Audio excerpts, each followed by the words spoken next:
Antes de te apresentar a convidada, eu quero te lembrar de acessar o site da Amazon, que vai te levar direto ao meu romance Uma Fuga para a Felicidade. E a convidada de hoje é uma terapeuta do sono, Amanda, que vai te ensinar a ter o sono dos anjos hoje, não é, Amanda? Tudo bem? Como vai?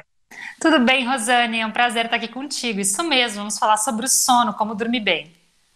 Então, por onde que a gente começa? De que maneira que a gente começa a pensar em ter um bom sono? Então, o bom sono, ele começa pela manhã, Rosane. Pela manhã, quando tu tá acordando, tu vai pensar em como dormir. Tu vê que interessante. Isso mesmo. O nosso sono, ele é construído assim que a gente acorda, pelas nossas rotinas, pelos nossos hábitos. E dormir é consequência de bons hábitos, bons comportamentos que favoreçam um sono de qualidade. Então, é pela manhã que o nosso sono começa a ser regulado. Então, Uma vamos das, pensar que hábitos são esses que tu coloca, que a uma gente tem que das começar a pensar. Para pensar, o sono, existem várias estratégias que você pode fazer para conseguir ter uma boa noite de sono. Uma delas é baseada na higiene do sono. A higiene do sono é um conjunto de práticas e rotinas que vão favorecer a qualidade do sono. E a principal pela manhã é se expor à luz do dia, porque o sono é controlado por um ritmo interno dentro do nosso cérebro chamado de ritmo circadiano, que ele é um ritmo que ele leva em consideração uma principal pista do ambiente, que é a luz.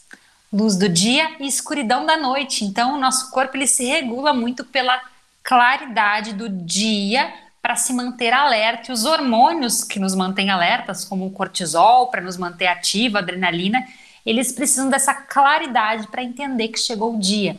Então, uma das orientações principais para quem quer começar a regular o ritmo de sono é se expor à luz, preferencialmente à luz solar, na primeira hora da manhã. Tem que ser na primeira hora especificamente ou pode ser qualquer hora do dia? Para regular o ritmo de sono na primeira hora que você acorda, para informar esse ritmo, esse núcleozinho que é dentro do cérebro, existe um núcleo que é chamado de supraquiasmático, que é um relógio biológico interno, e ele precisa ter esse aviso da claridade do dia, da luz solar, que chegou o dia, e fazer a regulação. Então ele precisa ser avisado nessa primeira hora que você acorda. E não precisa ser exatamente o sol, porque às vezes está nublado, mas a claridade Sim, do dia é importante ter esse informe de pelo menos 15 minutos para a regulação do sono. interessante, muito legal. Que mais assim, Amanda? Estratégias durante o dia para se ajustar. Como a gente está falando pela manhã, é muito importante manter horários regulares, tanto para dormir quanto para acordar, porque além desse ritmo circadiano, a gente precisa de regularização de horários. O nosso cérebro, ele gosta de rotina. E para dormir, para ele saber também o horário de liberar hormônios do sono e os hormônios de acordar, você precisa ter horários regulares. No levantar é muito importante. Porque eu escuto, Rosane, muitas pessoas me falando: Amanda, eu quero começar a dormir mais cedo. E você não começa mexendo no horário de dormir. Você começa mexendo no horário de acordar. É, Isso interessante. mesmo. Porque para dormir você precisa ter sono. Nós temos que ter a pressão do sono que ela vai elevando no decorrer do dia. Eu gosto de usar um exemplo, Rosane, que é como se quando a gente acordasse de manhã, ligasse o chuveiro. Você ligasse um chuveiro e vai enchendo um balde de água. E esse balde vai enchendo no decorrer do dia. A gente vai fazendo atividades, vai trabalhando, então vai cansando esse corpo. Quando chega no limite dessa pressão, né, essa água subiu, você sente sono e dorme. Então, quando você quer começar a dormir mais cedo, você precisa acordar mais cedo para essa água, né, para essa pressão do sono chegar mais cedo e você ter sono para dormir. Porque senão você não vai conseguir ir para a cama mais cedo porque ainda não passou um determinado número de horas para o seu corpo sentir sono. Tá, então a pessoa acordou, por exemplo, 7 horas. Costumava acordar às 10. Você acordou às 7, mas ela está com muito sono, quer tirar um cochilo à tarde. Não pode. E daí não vai ter sono de noite? Esse do cochilo é um ponto importante a se falar. Cochilos após o almoço é recomendado ou não? Então vai depender muito dos seus hábitos e de como é o seu sono noturno. Para quem tem dificuldade para dormir à noite, demora muito para pegar no sono, ou já tem um diagnóstico de insônia, acorda de madrugada, não é recomendado o cochilo diurno por realmente consumir essa pressão do sono, essa vontade. A pessoa tem dificuldade, vai fazer o cochilo e vai diminuir a pressão do sono. Mas para quem não tem dificuldade, um cochilo de até no máximo 30 minutos após o almoço pode ser benéfico.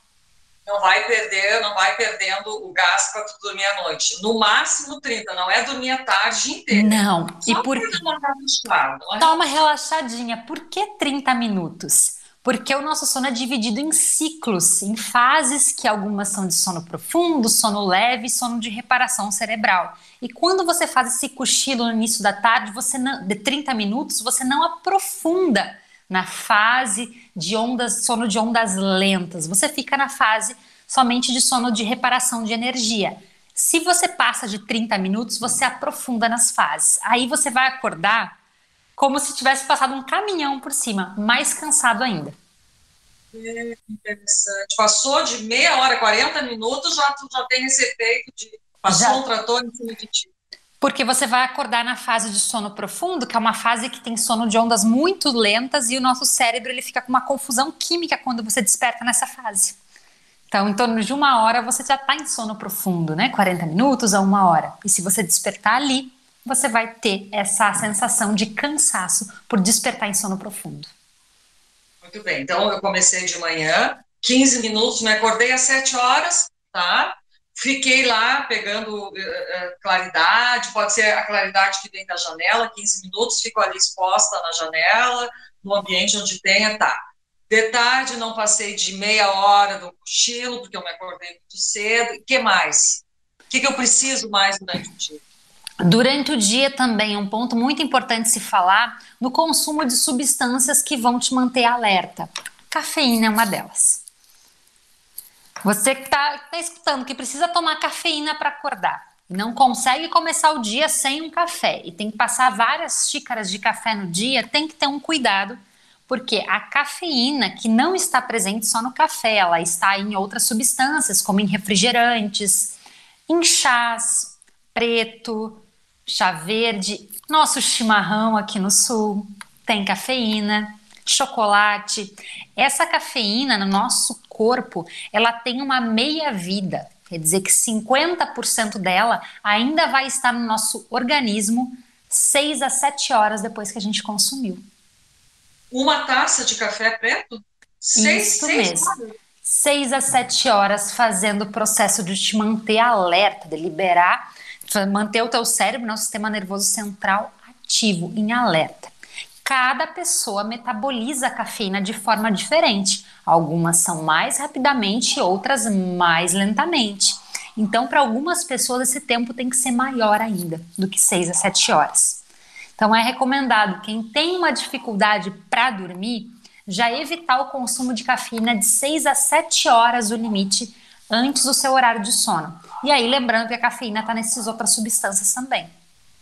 Tá, então a pessoa vai dormir às 10 horas, no máximo até às 3 horas. Mas Isso até às 3 tu pode tomar, para quem toma 4, 5 xícaras de café, até às 3 não tem problema. Isso também depende da quantidade de café, né? Muitas vezes, porque se você toma uma xícara, se você tomar uma xícara e se você toma 1 litro de café, também vai demorar mais para o seu corpo eliminar. Então, é a moderação, 1, 2 xícaras de café.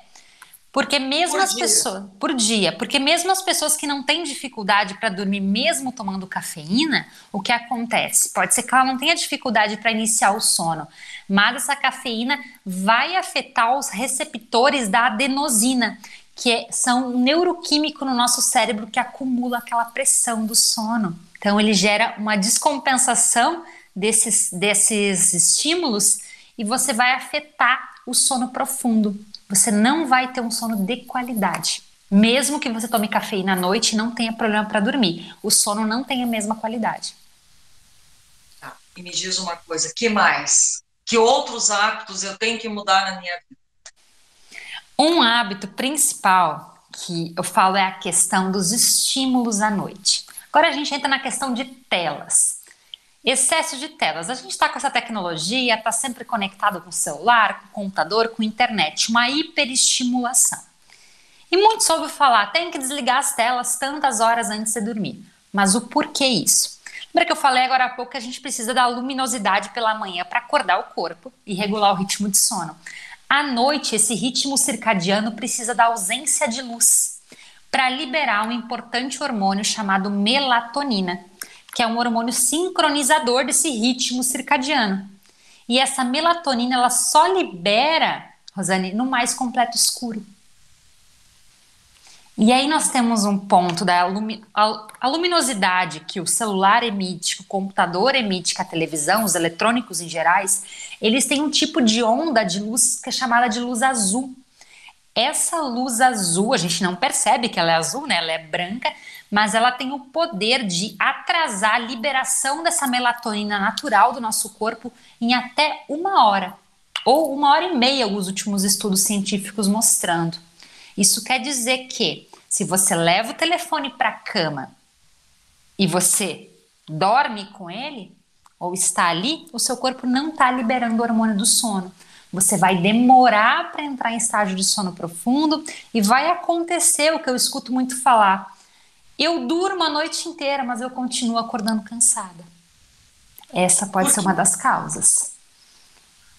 Qualidade é diferente de quantidade. Tá, aí eu estava pensando assim, bom, a pessoa vai dormir às 10 horas. Então ela tem que parar de ver TV, mexer no celular a partir de que horário? Pelo menos 1 hora antes, 21 horas. 21 horas, desliga tudo e fica fazendo o quê? Quietinho, esperando para dormir? Não mesmo. Aí que é o ponto, a gente se engana. Eu fico quietinha esperando o sono vir. Eu preciso entender, primeiramente, cada pessoa tem um ritmo individual de sono. Todo mundo precisa dormir às 2 horas? Não. Nós temos cronotipos de sono. O cronotipo de sono é o nosso tipo individual de sono. Tem pessoas que são mais matutinas, que vão dormir mais cedo e acordam mais cedo, né? E tem o seu pico de energia pela manhã. E outras são mais vespertinas, que sentem sono mais tarde e acordam um pouquinho mais tarde. E tem o pico de energia durante a tarde. Então também precisa se entender esse ritmo individual e respeitar. Todo mundo precisa dormir às 10? Não, não é o horário que você dorme que vai dizer a qualidade. É o que você faz antes de dormir e a quantidade dessas horas precisa ser de no mínimo 7 horas. Um adulto saudável, ele precisa de no mínimo 7 horas de sono noturno, entre 7 e 9 horas. Só que, como você falou, eu vou parar às 10, às 9 e vou ficar quietinho esperando? Não, eu preciso avisar o meu corpo que chegou a hora de dormir. E aí, como? Como fazer isso? Gosto de usar um exemplo, Rosane, eu uso muito, para você mostrar como você prepara o seu corpo para dormir e como você dorme de exaustão. A maioria das pessoas dorme por exaustão. Existe o dormir de sono natural e de exaustão. Esse exemplo é para a gente imaginar que tem 2 carros andando numa estrada a 150 por hora. E esses 2 carros resolvem parar. Então, essas 2 pessoas resolveram dormir. O primeiro carro ele vai desacelerando, diminuindo as marchas desse carro, tirando o pé do acelerador, pisando no freio até estacionar. Então ele vai diminuindo aos poucos. O segundo carro, ele puxa o freio de mão a 150 por hora. O que acontece? Ele também vai parar. Só que o estado que vai ficar esse carro, o resultado dessa parada, não vai ser o mesmo do primeiro carro. Quer dizer, você até pode dormir por um cansaço e excesso de estímulos, celular, computador, trabalho, mas você não vai aprofundar nas fases e continua acordando cansado. Então é escolher como eu preparo meu corpo para dormir. Atividades que estimulem o sono. Quais são as atividades que estimulam o sono? Cada um pode entender quais são as atividades que estimulam para você, que não envolvam telas. Para muitas pessoas, a leitura ajuda a estimular o sono, é uma atividade. A gente chama essas atividades, Rosane, de rituais pré-sono. O que são rituais? São atividades que você vai fazer numa sequência, numa ordem, que vão culminar com a finalização, com o dormir, porque dormir é consequência. Uma leitura calma, tranquila, Uma leitura que estimule o sono. Então, aí tem que ter o cuidado nessa leitura antes de dormir, que não seja uma leitura que você queira ficar lendo ou te dê muitas ideias, aquela leitura que você lê e já quer sair anotando tudo. Não, essa leitura não é recomendada por uma rotina de sono. Nem livro de terror, de suspense nessa hora, não. Tudo uma coisa Nessa bem hora, zen. não. Bem zen. Eu brinco, às vezes tem que ser uma leitura mais chatinha, daquelas que você vai lendo, é boa, mas começa a cansar o olho. Essa leitura é adequada. Uma leitura ou ainda um bom banho morno e relaxante. Uhum. E o banho, além de relaxar, o que ele faz? Um banho morno, então nem quente nem frio, ele ajuda a fazer o processo de equilíbrio da temperatura corporal interna. Para a gente iniciar o sono, a nossa temperatura automaticamente ela cai em torno de 0,5 grau internamente. E o banho facilita essa perda de calor, né, que a gente chama de vasodilatação, e você inicia o sono mais fácil. Então, o banho pode ser um ritual do sono, se fizer sentido para você, porque às vezes acontece, tá muito frio, o banho à noite fica, né, aqui no sul, o banho à noite fica inviável. Então, entender o que funciona para você, se um banho pode te ajudar a induzir o sono, que esses rituais são práticas que vão favorecer o sono. E pode ser uma bolsa de água quente, morna, para te. Não tem nada a ver, tem que ser um banho, todo o corpo tem que sentir Isso, essa. um banho do todo o corpo, é você fazer o processo do banho morno para diminuir a temperatura corporal interna. Então, o banho pode ser essa prática de ritual, ou ainda as práticas meditativas, as práticas de atenção plena, as práticas de meditações, principalmente as meditações guiadas, os áudios de relaxamento, hoje que existem N aplicativos, isso ajuda a desacelerar mente, desacelerar o corpo para induzir ao sono. Então, hoje existem áudios que variam de 5 a 30 minutos ou mais para te ajudar a preparar esse momento de dormir. Sono é relaxamento, relaxamento físico e mental. Se eu estiver com uma aceleração induzida por estímulos de luz, do telefone, do computador de trabalho, o meu cérebro não sabe que é horário de dormir. Ele não sabe. Nós não temos um botão onde eu aperto e digo durma. Eu tenho que informar com esses gatilhos de atividades que induzam ao sono. Que interessante. O que mais? Amanda, estou adorando. Ótimo. Agora deixa eu aproveitar e falar de uma coisa importante que sempre vem essa pergunta. Amanda, atividade física é bom para o sono? Faz bem? Faz. É uma das estratégias fundamentais para melhorar qualidade e tempo de sono. A atividade física ela é comprovada porque ela libera neurotransmissores, principalmente a serotonina, que é um hormônio que ele vai ser convertido na melatonina, que é o hormônio do sono. E isso vai ajudar a melhorar o tempo de sono e o início de sono ser mais rápido. Só que tem um porém nessa questão da atividade física, a questão do horário. A gente entende que muitas pessoas não têm como fazer durante o dia e acabam reservando o período noturno para essa atividade física. Só que a atividade física, ela nos dá o quê? Alerta. Você faz atividade física, libera adrenalina também.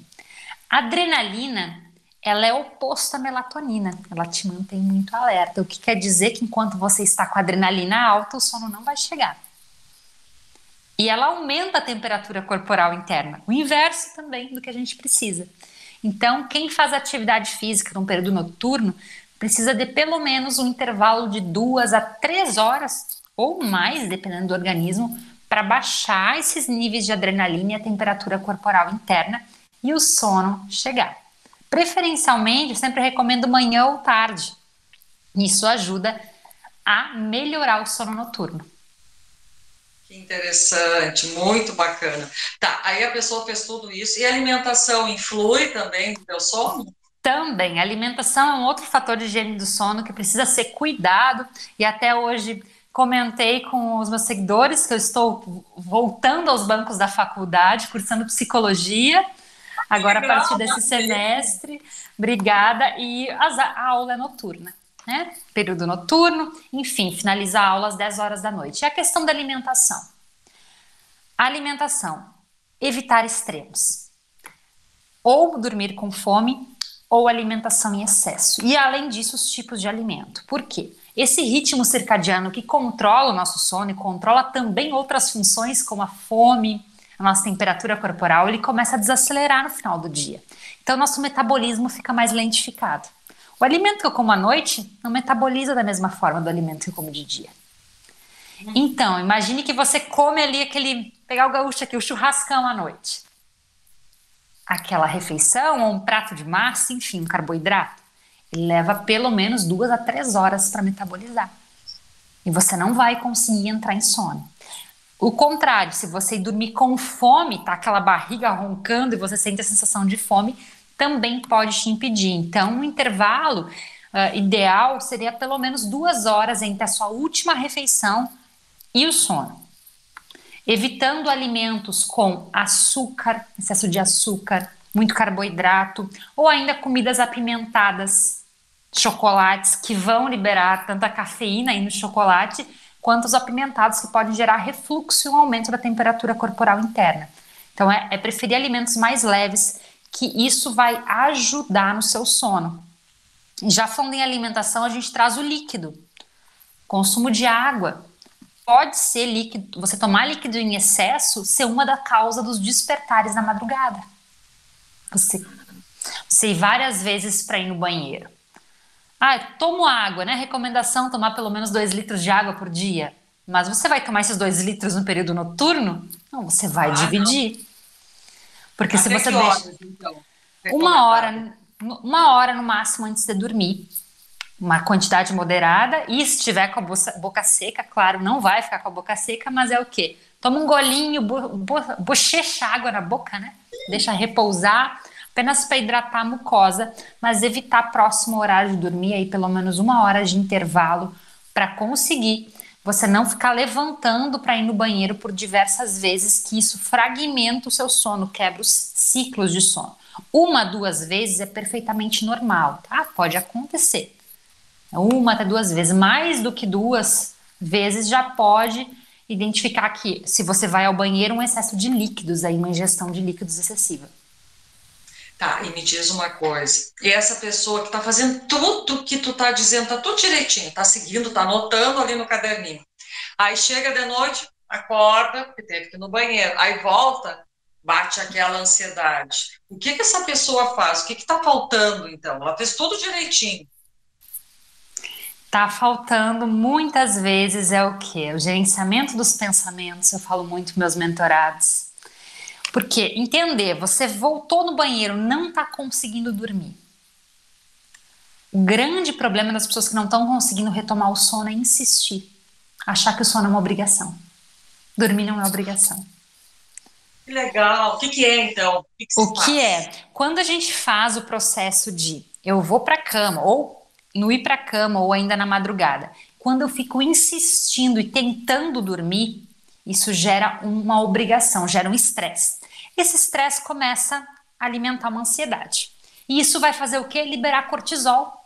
O meu cérebro entende que aquela ansiedade é como se tivesse um perigo, né? Nosso sistema de luta ou fuga, sistema primitivo. Liberando o cortisol derruba a melatonina, nosso hormônio do sono para de liberar. E o corpo faz o quê? Ele entende que a cama é um lugar de brigar com o sono. E isso vai alimentar. Quanto mais você insiste em dormir, mais você se frustra porque não está conseguindo e mais você alimenta um condicionamento. Que condicionamento é esse? Seu cérebro entende que a cama é um lugar onde você vai para dormir e não consegue. Que interessante. E aí o que faz, então? Aí nesse momento não está conseguindo dormir, não fica na cama. É uma estratégia que a gente chama de controle de estímulos, porque o seu cérebro, quem está com dificuldade para dormir, relacionou a cama a um lugar de estresse, a um lugar de ansiedade, onde você vai ali e não consegue dormir. Então você sai da cama, a partir de 20 minutos que você não está dormindo, você sai da cama e buscar fazer uma atividade que vai diminuir essa ansiedade, que não tenha a ver ali com sono. Preferencialmente num outro espaço, se possível. Pode ser que tipos de atividades nesse momento? Pode ser uma leitura com uma luz baixa, uma leitura tranquila. Pode ser até mesmo uma respiração diafragmática, que eu recomendo muito para diminuir a ansiedade. Tipos de respirações profundas. para trabalhar esse processo de diminuição da ansiedade. Deu sono, volta para a cama. O dar sono, ir para a cama apenas com sono, é uma estratégia fundamental. Quando você vai para a cama sem sono, você está obrigando o seu corpo a fazer algo que ele não está preparado. Isso é lembrar que sono é fisiológico. Sono é fisiologia. Todos nós nascemos sabendo dormir, não é? Todos nós. E o que acontece? Eu sempre pergunto, qual é a outra fisiologia do nosso corpo que a gente faz todos os dias? As idas ao banheiro. Você já tentou ir no banheiro sem vontade? Não estou com vontade, vou ficar no banheiro ali sentadinho. Não. E por que você vai para a cama para tentar dormir? Você não vai para a cama para tentar dormir. Você vai para a cama quando já estiver caindo de sono, literalmente. Você prepara o seu corpo. E se você acorda na madrugada, não está conseguindo dormir, ok, você sai da cama para não deixar aquele ciclo se perpetuar. Porque aí começa uma noite, 2 noites, e você começa a ter pensamentos intrusivos sobre o seu sono, que acha que não. O que está acontecendo que eu não consigo dormir? E muitas vezes começa já pegar o celular ali na cama, pegar o telefone na madrugada. Ou pior, consultar as horas na madrugada pode acabar com o sono. Porque você olha a hora e viu que ainda não está dormindo. E isso começa a gerar mais estresse e mais ansiedade. Que interessante isso. Tá, mas aí o fato de eu fui no banheiro, tive que acordar, ficar 20 minutos lendo, não vai tirar a qualidade do meu sono? Não, só vai sair para ler, só vai sair para fazer alguma atividade se você não conseguir voltar a dormir. Se você foi para a cama e voltou a dormir em até 20 ou até 30 minutos, tá? Não tem problema nenhum. Perfeito. Se você retoma o sono, não vai afetar. Agora o problema está, se você não consegue retomar esse sono, você estimula o ciclo da insônia, da dificuldade, porque você está gerando um estresse. Então você sair da cama para fazer uma leitura é apenas para dar sono, para baixar esse nível de ansiedade. Ou a leitura ou outra atividade que dê sono. Pode ser uma meditação, um alongamento ou uma respiração. Deu soninho? Volta para a cama. Porque o ficar na cama insistindo para dormir, você não está dormindo, você já está afetando o seu sono e desenvolvendo uma ansiedade antecipatória do momento. Desnecessário. Não tem necessidade. Não. Tá. Me diz uma coisa, falta mais alguma coisa ainda? Sobre as rotinas, como acho que eu quero deixar também um recado bem importante sobre a questão da privação de sono, Rosane. O que é a privação de sono? Privação de sono é quando você dorme menos do que o seu corpo precisa. E hoje existe, né, uma epidemia de privação de sono, a OMS declarou, as pessoas não estão dormindo.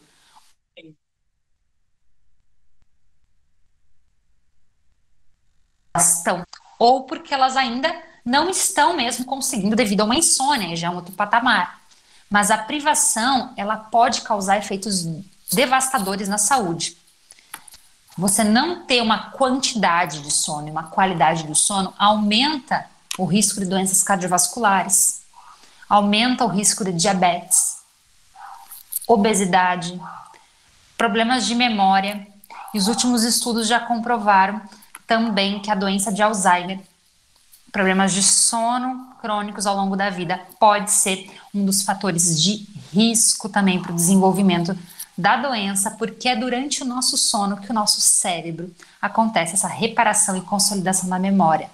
Então se você não está dormindo ainda o necessário, 7 horas, entre 7 a 9 horas de sono, ou ainda você acorda muito cansado, não ache que é normal. Não normalize o dormir mal. Pode ser comum, a pandemia acabou alterando muito isso. Pode ser comum, mas não é normal. Se você está com uma dificuldade para dormir, busque ajuda, busque entender e aumentar esse tempo de sono e a qualidade, porque a conta de um sono de qualidade ruim, ela chega, e muitas vezes chega algum tempo à frente com uma dificuldade maior na saúde. E na saúde mental, principalmente. É verdade, né? O quanto isso é importante. Olha, eu adorei aprendi bastante contigo também, sabe, Amanda? Eu fico pensando se tem mais alguma dica que tu tenha que dar que a gente não abordou aqui, que a gente não falou, ou tu acha que a gente abrangeu tudo? Olha, a gente falando aqui, Rosane, tô pensando em várias, tem vários assuntos, né? A gente falar acho que os principais e primordiais seriam esses. A gente falou de cafeína, cochilos, horários, também qualidade de sono, insônia. Acho que deu para falamos um pouco Ótimo. de cada ponto. Muito bom, Amanda. Excelente. E então, assim, para finalizar, qual é a dica que tu dá para quem está nos escutando? A principal orientação para quem tá, quero começar a melhorar meu sono. Por onde eu começo? Estabelecendo um horário para acordar. Comece por essa. Defina o seu horário de acordar pela manhã para começar a regularizar o seu ritmo de sono e se exponha ao sol. Por que pela manhã? Porque é aí que começa o nosso sono a ser construído. Tu vê, e fim de semana tu pode ficar um pouquinho mais, não precisa acordar naquele horário que tu tem que O acordar. importante é no máximo 1 hora de diferença, porque existe um efeito chamado de jet lag social. O que é o jet lag social? É quando você muda os seus horários final de semana de sono. E o que vai acontecer? Você vai desregular o seu sono, se você passar além de 1 hora, porque você vai sentir sono mais tarde no domingo à noite e segunda-feira tem que acordar cedo de novo. Então, Mas muito inverte. interessante. Legal, Amanda, adorei. Eu te agradeço muito por essa oportunidade. Está ajudando muita gente que na pandemia está perdendo o sono. Então, é uma forma de ela começar a rever esse ponto. Te agradeço muito mesmo essa tua participação aqui. Muito obrigada, Amanda. Eu que fico muito feliz pelo convite, muito obrigada. É um prazer aqui poder contribuir com esse teu projeto incrível, Rosane. Também parabéns por levar informação de qualidade para mais pessoas. Muito, muito obrigada. Beijão. Obrigada. Um beijo.